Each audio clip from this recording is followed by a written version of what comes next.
சமூக நலத்திட்டங்கள் சமூக மாற்றத்திற்காக கொண்டு வரப்பட்டதா அல்லது வாக்கு வங்கிக்காக கொண்டு வரப்பட்டதா என சட்டப்பேரவையில் அதிமுக திமுக இடையே கடும் வாக்குவாதம் ஏற்பட்டது.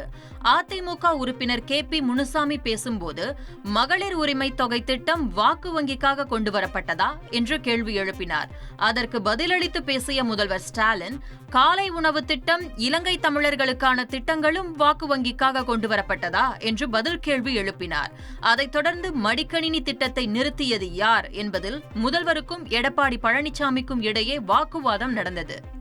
சபாநாயகர் மீதான நம்பிக்கையில்லா தீர்மானத்தின் மீது சட்டப்பேரவையில் நடைபெற்ற வாக்கெடுப்பில் சில கட்சி உறுப்பினர்கள் பங்கேற்கவில்லை. குறிப்பாக பாமக உறுப்பினர்கள் 5 பேர், பாஜக உறுப்பினர்கள் 4 பேர் பங்கேற்கவில்லை.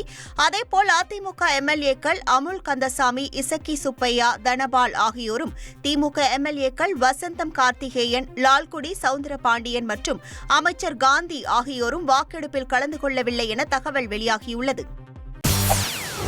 செய்திகளை உடனுக்குடன் தெரிந்து கொள்ள உடனே சப்ஸ்கிரைப் பண்ணுங்க.